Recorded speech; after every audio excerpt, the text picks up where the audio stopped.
Evangelho segundo Lucas, capítulo 23, versículo 26. Você achou? A palavra de Deus diz assim: E como o conduzissem, constrangendo um sirineu chamado Simão, que vinha do campo, puseram-lhe a cruz sobre os ombros, para que a levasse após Jesus. Amém. Senhor, ensina-nos mais uma vez esta noite, através da Tua palavra, fala ao nosso coração aquilo que precisamos ouvir, que ela nos transmita a Tua vontade, que nós possamos viver de acordo com ela, que a Tua palavra nos inspire esta noite, que ela venha do Teu Espírito ao nosso coração para mudar e transformar as nossas vidas. Para isso, ó Deus, eu entrego a minha vida em Tuas mãos, eu clamo pela unção, pelo poder do Espírito Santo, para que eu possa ministrar a Tua palavra. Debaixo deste poder, barreiras sejam quebradas, distrações, para que todos nós possamos Te ouvir. E uma vez ouvindo a Tua voz, haja uma transformação no nosso entendimento. É o que eu Te peço em oração com meus irmãos, em nome de Jesus. Amém. Graças a Deus. Podem sentar, queridos. Irmãos, aqui está um único versículo, que lemos, no meio de uma história muito bem conhecida por todos nós, a história da crucificação de Jesus.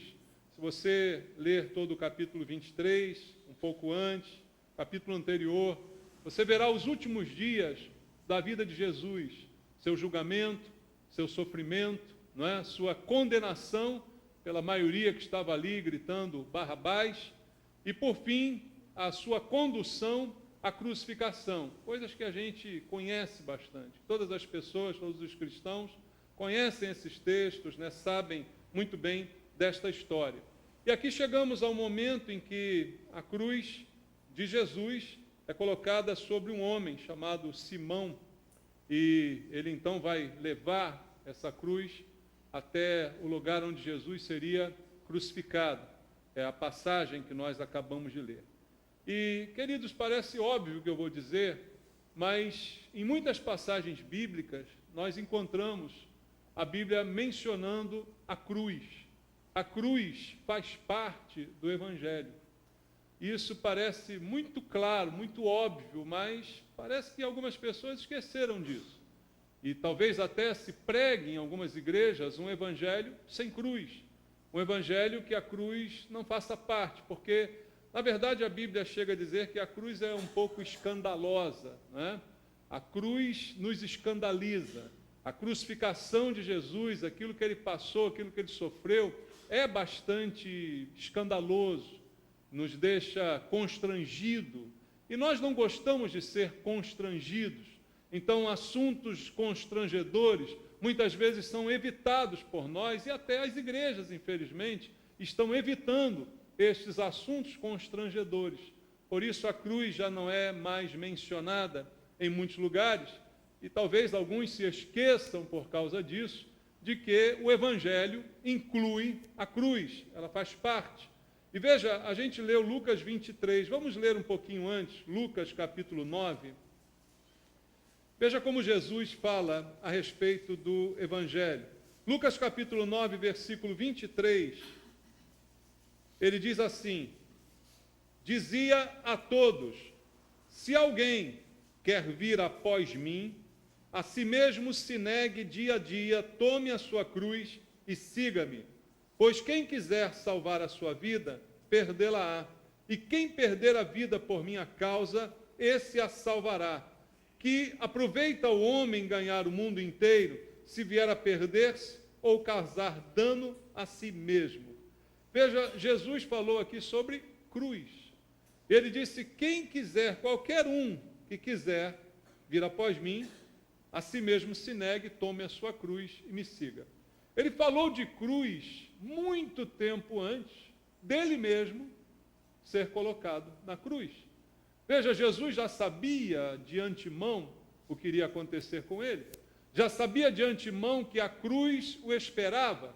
E está agora dizendo a todos, você veja que o versículo começa com a afirmação, dizia a todos, não apenas a um grupo, mas a todos quantos pudessem ouvir, que o evangelho que ele estava propondo, a boa nova, a boa notícia, também implicava em carregarmos uma cruz, em negarmos a nós mesmos, em nos dispusermos a entregar a nossa vida para ele. A cruz significa isso, a entrega da vida. Ele disse, tome a sua cruz, dia a dia, e me siga. Ou seja, a cruz para nós não é um evento apenas, mas é um evento diário. Não é apenas um momento, mas é algo que nós vamos ter diariamente que lidar com ela. Então veja, muito tempo antes dele próprio ser crucificado, ele incluiu a cruz no Evangelho. Naqueles que decidirem livremente, espontaneamente segui-lo, tornarem-se seus discípulos, teriam que enfrentar a cruz e fazer isso dia a dia. Ele coloca isso aqui como uma condição, irmãos. Não é uma opção, a cruz não é opcional, ela é condição para servi-lo, para segui-lo, para andar após ele, para ser seu discípulo, para ser seu aluno. A cruz é colocada como uma condição e não como uma opção. Eu posso ou não posso? Não, eu devo, é necessário. Assim, nesses termos, foi que Jesus colocou. Então, o que eu posso concluir disso? O Senhor está querendo que pessoas o sigam, sejam seus discípulos, mas para isso é necessário que elas cumpram com este requisito que ele mesmo colocou, a disposição da entrega das suas vidas. Então o Senhor está procurando, como o próprio Senhor Jesus ensina lá no Evangelho de João, verdadeiros adoradores. Você lembra do Senhor falando isso? Deus procura verdadeiros adoradores, que o adorem em espírito e em verdade. Deus procura verdadeiros servos, verdadeiros discípulos. E por que Deus enfatiza usando a palavra verdadeiro? Podia dizer só adoradores. Se ele enfatiza com verdadeiros, isso quer dizer que existe o falso. Isso quer dizer que o contraditório também é possível, né? Então há a possibilidade de alguém ser um falso adorador, de alguém ser um falso servo, um falso discípulo, um falso pastor, um falso mestre, como a Bíblia aí alerta para nós todos. E o que vai nos qualificar como verdadeiros são os requisitos que o Senhor colocou para que pudéssemos ser, de fato, os seus discípulos e verdadeiros, com disposição de enfrentarmos os requisitos que ele aqui colocou. E o maior deles é este que eu li com você em Lucas capítulo 9, enfrentarmos a cruz. Então, um discípulo de Jesus, um servo do Senhor, um adorador, um crente verdadeiro, irmãos, ele deve ter na sua vida uma relação íntima com os propósitos de Jesus, com a cruz do Senhor. Ele tem que entender muito bem quem ele é em Cristo. Ser cristão não é apenas entrar para uma igreja, como as pessoas costumam dizer. Ah, o fulano entrou para a igreja. Não diz muita coisa, como eu já cansei de dizer, a igreja é um lugar aberto, público. Qualquer um pode entrar pelas portas da igreja. Isso não faz a diferença em relação à mudança e à transformação de vida e não qualifica ninguém como discípulo. Segundo Jesus, o que qualifica é a disposição de dia a dia tomar a cruz, negar-se a si mesmo e segui-lo. Isso qualifica alguém como um discípulo. Colocar os interesses de Deus acima dos seus interesses pessoais. Isso é negar a si mesmo. Negar a si mesmo não é ficar me martirizando ou me autoflagelando. Negar a mim mesmo é colocar Deus na frente da minha vida. Como eu preguei aqui alguns domingos atrás, buscar em primeiro lugar o reino de Deus e a sua justiça. Colocar as coisas na ordem correta. Essa é a característica de um verdadeiro discípulo. E Deus está querendo pessoas assim. Ele condiciona, se alguém quiser, Eu quero, mas para querer você tem que fazer dessa maneira. Não basta só querer. Para que isso aconteça, tem que ser da minha maneira. Então, o que o Senhor deseja, ampliando um pouco mais esse sentido, vamos ler aqui um pouquinho Filipenses capítulo 3. Veja como o apóstolo Paulo fala sobre este aspecto, né, da vida cristã de um servo de Deus. Filipenses 3, versículo 12 até versículo 16. Palavras do apóstolo Paulo que diz assim: não que eu o tenha já recebido, ou tenha já obtido a perfeição, mas prossigo para conquistar aquilo para o que também fui conquistado por Cristo Jesus. Irmãos, quanto a mim, não julgo havê-lo alcançado, mas uma coisa faço, esquecendo-me das coisas que para trás ficam e avançando para as que diante de mim estão, prossigo para o alvo, para o prêmio da soberana vocação de Deus em Cristo Jesus. Todos, pois, que somos perfeitos, tenhamos este sentimento. E, se porventura pensais de outro modo, também isto Deus vos esclarecerá. Todavia, andemos de acordo com o que já alcançamos. Veja como Paulo coloca a vida cristã, a vida de um discípulo, e Paulo foi um verdadeiro discípulo. Por quê? Porque ele negou a sua vida, negou a sua posição, negou o que ele era dentro da sua religião, negou a sua posição até dentro da sua família. Ele negou tudo aquilo e seguiu Jesus. E olha como ele coloca, deve ser o projeto de vida de alguém que é servo de Deus. Ele coloca assim, olha, não que eu julgue já ter alcançado a perfeição, mas eu prossigo para conquistar aquilo para o que também fui conquistado. Ele diz assim, eu fui conquistado por Jesus com um propósito. Então eu quero alcançar esse propósito, porque senão seria como? Jesus me salvou com um propósito em mente. Não apenas que eu fosse salvo, mas que eu fosse uma pessoa transformada, diferente, que eu fosse uma pessoa que pudesse levar o nome dele. Então eu prossigo para que esse objetivo de Jesus, quando me salvou, se cumpra na minha vida ao longo dela. É isso que Paulo está aqui dizendo. E ele diz, eu não julgo haver alcançado, mas eu esqueço do que passou e avanço para o alvo, para as coisas que estão adiante de mim. Ou seja, o que eu concluo aqui com Paulo é que um cristão tem que ter um alvo, irmãos. Um alvo. E qual é o alvo de Paulo? Veja, não é o alvo das campanhas das igrejas evangélicas. Já viu que os irmãos aí são ensinados a ter um alvo? Qual é o alvo? Eu quero um marido. Aí faz uma campanha para o marido. O pastor traz a pessoa amada em 2 dias, porque ele é melhor do que o macumbeiro, está entendendo?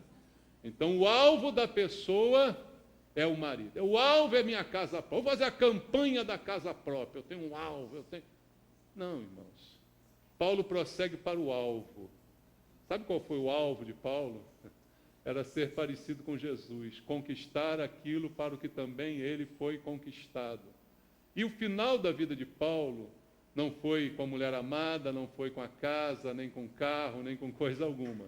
Foi numa prisão, onde ele foi decapitado, mas pôde dizer, pouco tempo antes de ser decapitado, combati o bom combate, completei a carreira, guardei a fé. Já agora a coroa da justiça me está reservada, porque o Senhor, reto juiz, me dará, e também a todos os que aguardam a sua vinda. Foi isso que ele falou. Foi isso que ele esperava. Esse era o alvo da sua vida, irmãos. Então, o cristão tem que ter um alvo. E o alvo não está no âmbito dos meus desejos. Por isso Jesus disse, negue-se a si mesmo. Quem quiser salvar a sua vida vai perdê-la. Mas quem entregar a sua vida vai preservá-la.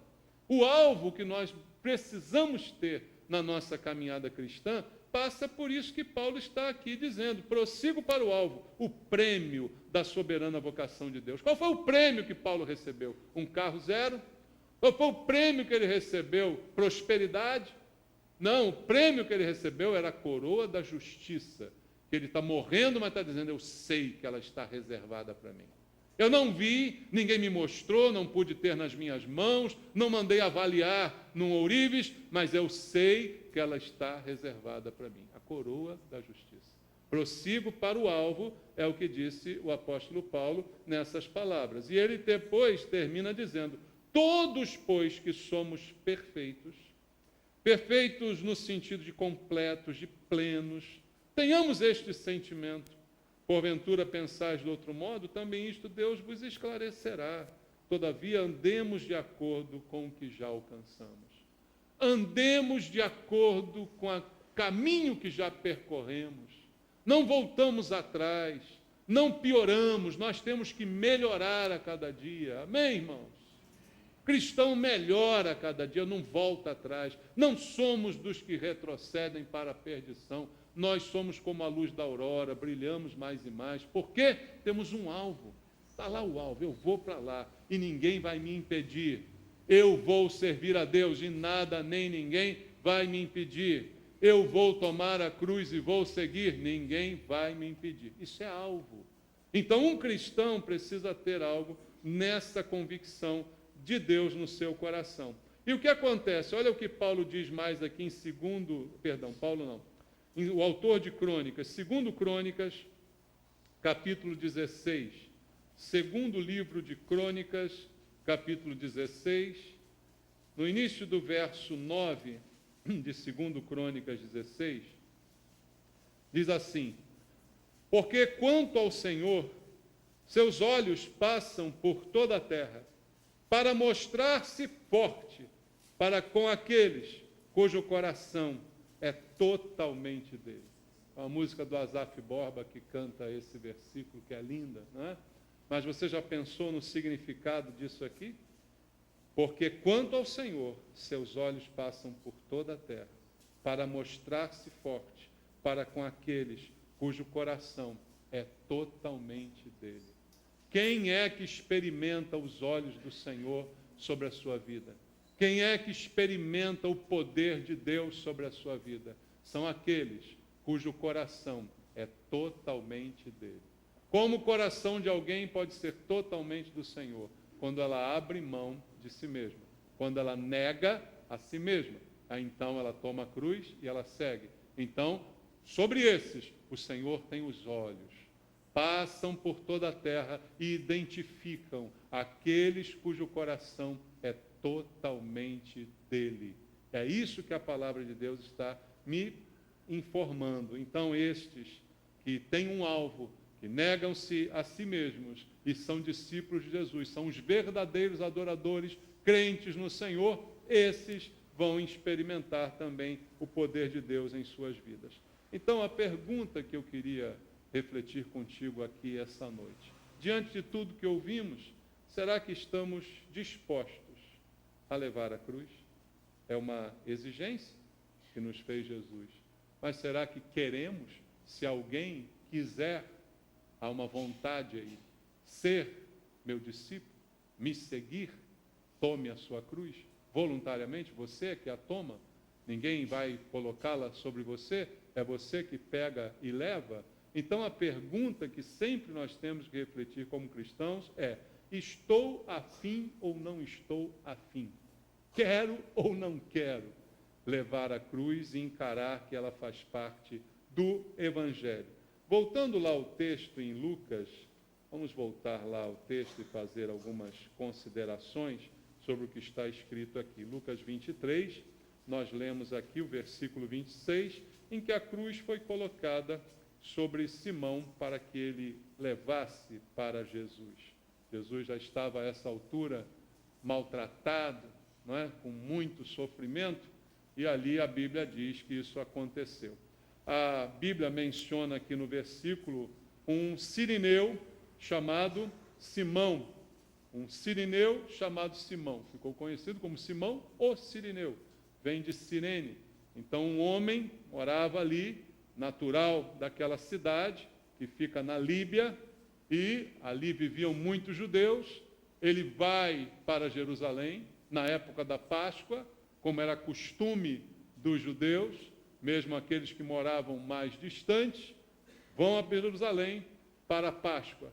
E lá o que ele vai encontrar é um evento extraordinário que está acontecendo. Na Páscoa, há alguém sendo crucificado, há alguns sendo condenados por seus crimes, segundo o julgamento daquele momento.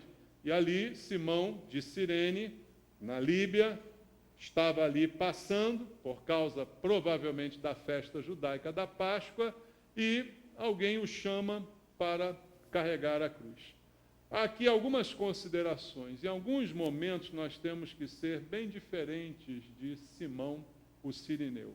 Porque, queridos, veja o que diz o texto no versículo 26 aqui. Como conduzissem, constrangendo um sirineu, chamado Simão, que vinha do campo, puseram-lhe a cruz sobre os ombros. Outro texto que fala disso em Mateus 27, abra aí. Mateus 27 também conta a mesma história.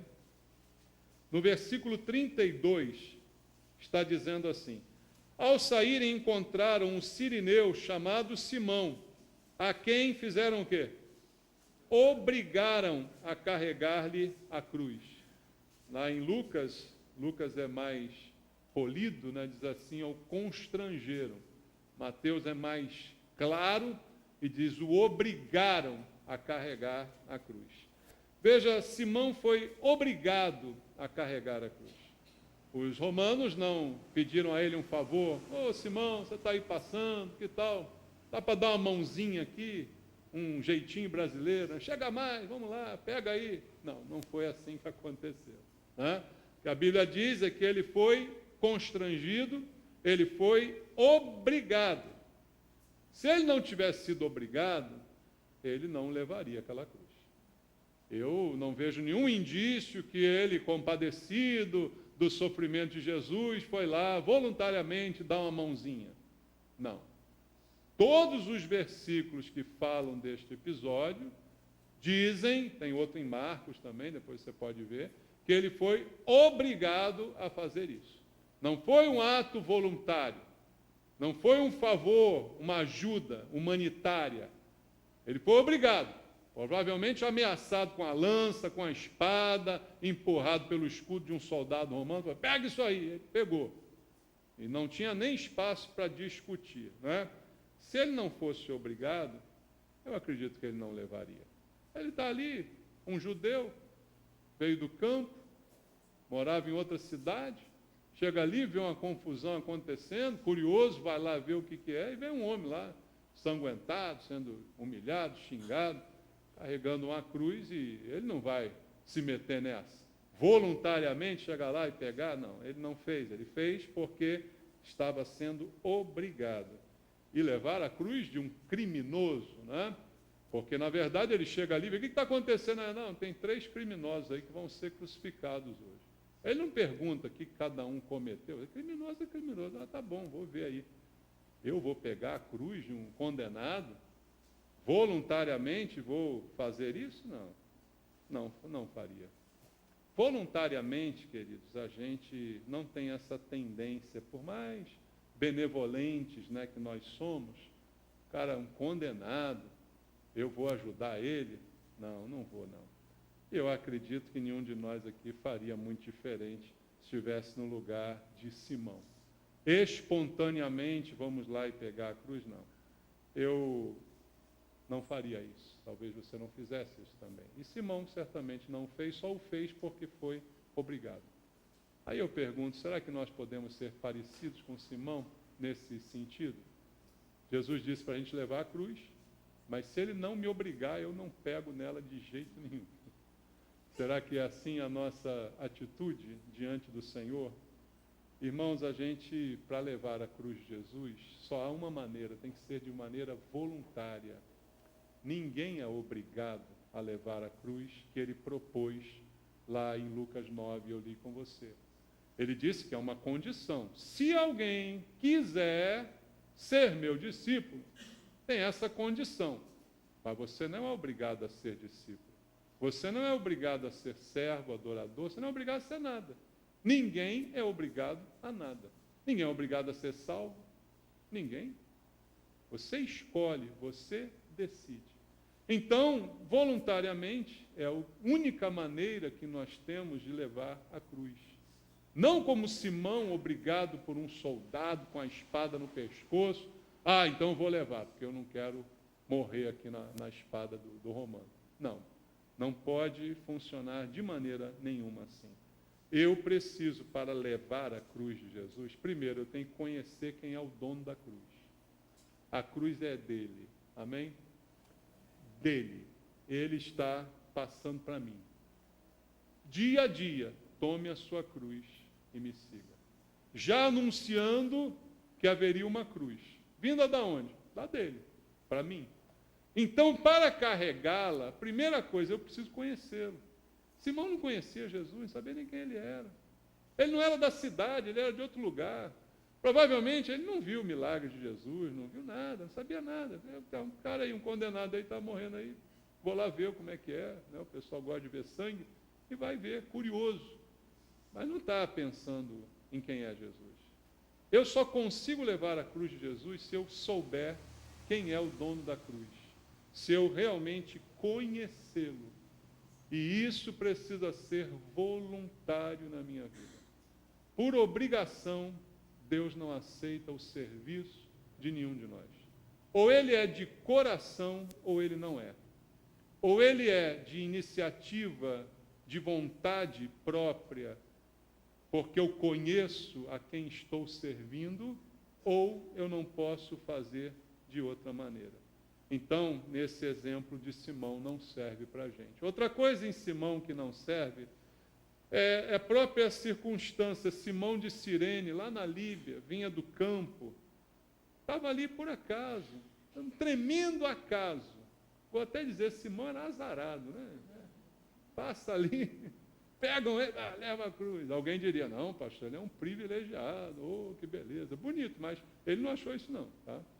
Ele, na hora lá, certamente não achou. Ele deve ter dito assim, eu sou um azarado. Porque está lá, por acaso, Simão está passando ali. Veja, do campo para a festa. Uma festa judaica importante, como a Páscoa, mas ele estava ali, vindo do campo, por acaso. E eu acredito, então, que ele não notou a importância do que estava acontecendo ali. Ele não notou que ali estava se dividindo a história do mundo, que ali estava acontecendo o cumprimento das promessas de Deus. Eu não acredito que ele viu nada de espiritual nesse momento. Havia ali algo muito importante diante dele, mas ele não conseguia perceber, porque ele estava ao acaso passando na hora quando o pegaram para levar a cruz. Aí eu pergunto, será que a nossa relação com o Evangelho pode ser assim também? Eu estou aqui por acaso, não tinha nada para fazer em casa, falei, vou lá na igreja, lá, pelo menos tem ar-condicionado, vou lá, o que está acontecendo? Tem um cara lá falando, tem umas pessoas tocando os instrumentos, vou lá, de repente, sobra alguma coisa para mim. Não, nenhum de nós pode estar aqui por acaso. Nenhum de nós pode estar na igreja por acaso, por obra do acaso. O nosso interesse é o quê, irmãos? O interesse de Simão para estar lá era a festa. O que levou Simão a estar ali era a festa. Não era outro interesse a não ser o burburinho, a movimentação. Aí eu pergunto, será que o nosso interesse em vir para a igreja é a festa? Se não tiver festa, eu não venho. Se o pastor cada dia não inventar uma palhaçada diferente, eu não venho. Porque aí vai ficar muito cansativo, repetitivo, chato. Não, o pastor tem que me distrair, tem que contar uma piada nova a cada culto, tem que fazer uma palhaçada, dar uns rodopios, aí eu vou porque eu estou ali querendo festa. Será que pode ser assim a nossa motivação como a de Simão? Eu vou lá por curiosidade, eu vou lá pela festa, eu vou lá ver o que rola, eu vou ver o que sobra para mim. Não, não pode ser assim. Então, irmãos, nós não podemos ser guiados pela nossa própria vontade para levar a cruz de Jesus. Pela vontade, Simão não estaria ali. O que ele queria era a festa, por isso ele estava ali. O que ele queria era o movimento, por isso ele estava ali. Não era, ele não foi ali dizer assim, hoje eu vou carregar a cruz, vou fazer uma boa ação hoje. Não. Ele não foi ali por causa disso. Então, eu acredito que nós, se formos guiados pela nossa própria vontade, jamais levaremos a cruz. Porque é uma coisa ilógica levar a cruz. A vontade, eu acordei com a vontade de levar a cruz. Não, duvido isso, irmão. Pela nossa própria vontade não rola. Por isso que Jesus disse aqui, negue-se a si mesmo. É negar a si mesmo, o quê? Negar a minha vontade. Eu tinha vontade, de repente, de estar em outro lugar. Eu tinha vontade de curtir alguma coisa. Eu tinha vontade, domingo de manhã, sol, praião. Pô. Aí de noite, uma bolinha, futebol.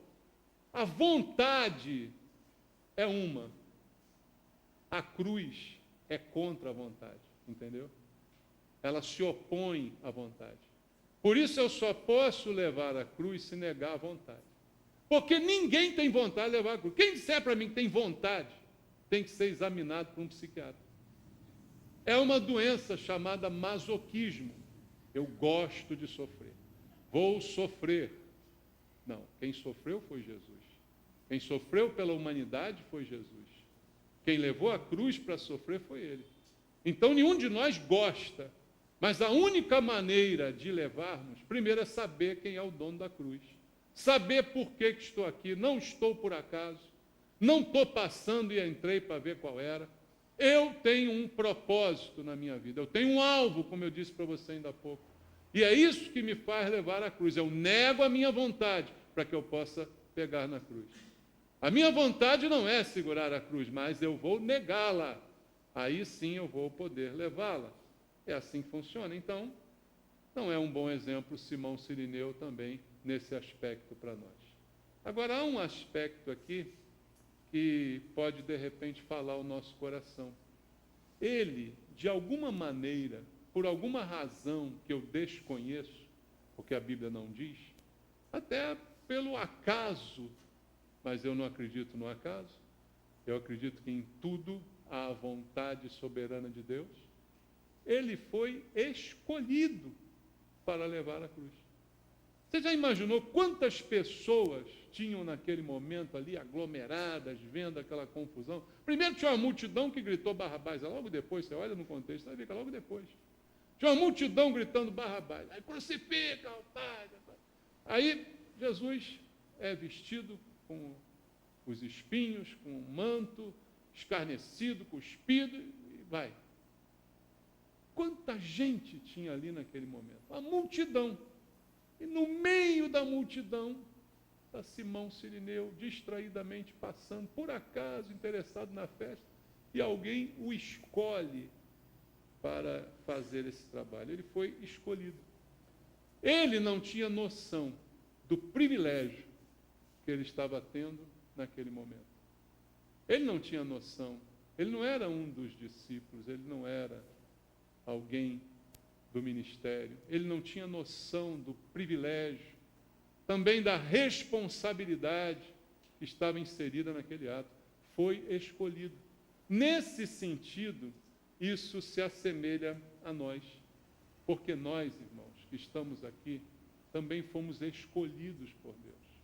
Os discípulos verdadeiros de Jesus, eles foram escolhidos. Jesus, certa vez, disse para eles assim: não foram vocês que escolheram a mim, mas fui eu que escolhi a vocês e os designei para que vocês possam ir e dar frutos. Ele escolheu. Então, todos nós que hoje temos o privilégio de carregar a cruz, fomos escolhidos. Nessa hora é o único momento em que Simão se assemelha um pouquinho a nós, mas ele, ao contrário de nós, não tinha a mínima noção desse privilégio. Não tinha a mínima noção da honra que estavam dando a ele com aquela escolha. Mas nós, irmãos, nós não podemos perder a noção da honra que é a escolha de Deus sobre a nossa vida. Que honra poder levar a cruz de Jesus. Que honra poder trabalhar em alguma coisa na igreja. Que honra, que privilégio poder levar isso. Ser escolhido para isso. Não fui eu que quis, foi Deus que me escolheu. Não fui eu que inventei de ser pastor, foi Deus que me escolheu. E eu preciso lembrar a todo momento da honra, do privilégio que me fez esta escolha, de como isto é um privilégio para mim. Veja, irmãos, só para lembrar, Mateus 20:16. Leia aí Mateus capítulo 20, versículo 16. Está escrito assim: os últimos serão primeiros, e os primeiros serão últimos, porque muitos são chamados, mas poucos escolhidos.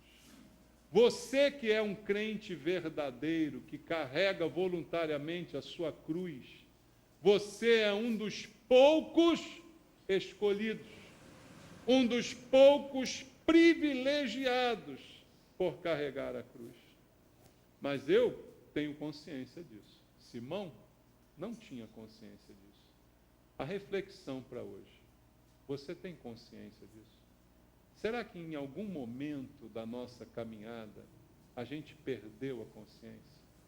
Quando eu fico pensando na maneira como alguns irmãos servem a Deus na igreja, eu fico questionando, será que em algum momento, e alguns que eram bons até no passado, eram compromissados, eram fiéis, eu digo, será que em algum momento esse irmão, essa irmã, perdeu a consciência do privilégio que Deus está dando, da escolha que Deus fez, e agora ele pode voluntariamente pegar a cruz e servir Jesus? Será que nós perdemos a noção do privilégio, irmãos? Veja Paulo em 2 Timóteo, a carta que ele escreve pouco antes de morrer, que eu citei para você ainda há pouco. É a segunda carta de Paulo a Timóteo, a última carta do apóstolo Paulo, quando ele estava na prisão da qual ele nunca saiu. Segunda carta de Paulo a Timóteo, capítulo número 1. Leia comigo a segunda metade do versículo 12. Eu vou ler todo o versículo assim. Por isso estou sofrendo estas coisas. Todavia, não me envergonho, porque sei em quem tenho crido, e estou certo de que Ele é poderoso para guardar o meu depósito até aquele dia. Mais uma vez ele fala do depósito. A coroa que está reservada, está lá guardada para mim. Ele diz, eu estou sofrendo essas coisas, porque não é fácil carregar a cruz. Quem disser que é fácil, está mentindo. Tem lutas, tem dificuldades. Ministério não é fácil.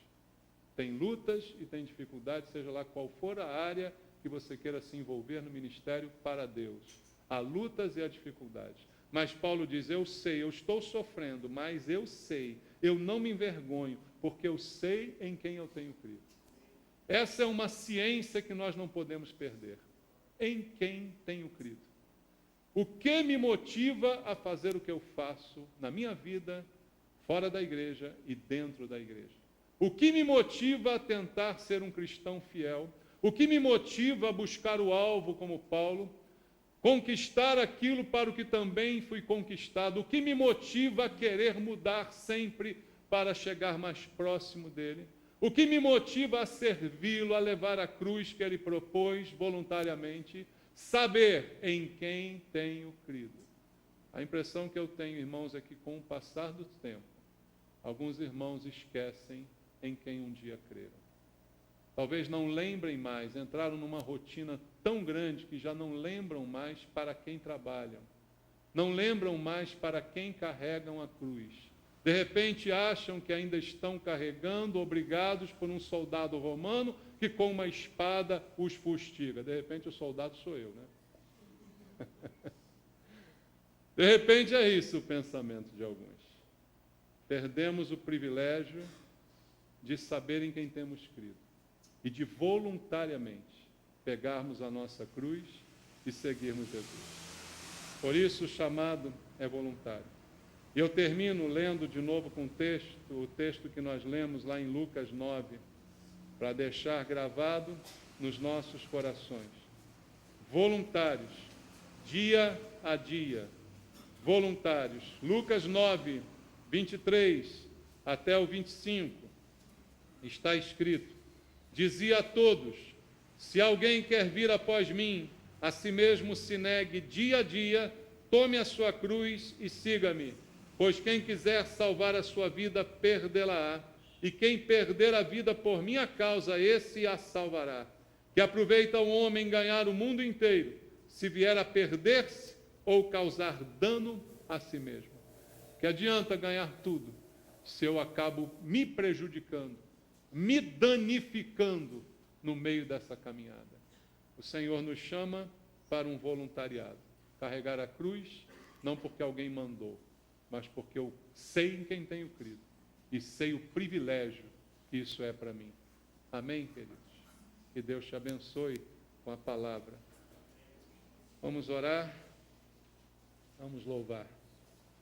Você pode fazer comigo uma oração?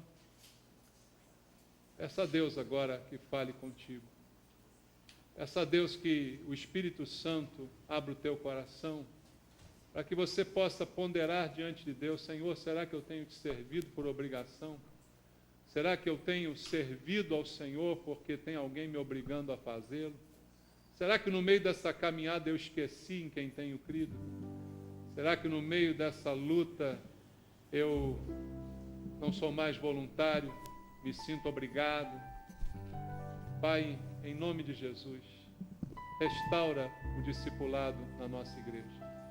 Restaura o discipulado em cada um de nós nesse lugar. Restaura, Deus, a alegria, o privilégio de levarmos a cruz e te servirmos. Restaura em cada coração aqui, Senhor, a fé, a certeza da escolha, o reconhecimento do privilégio.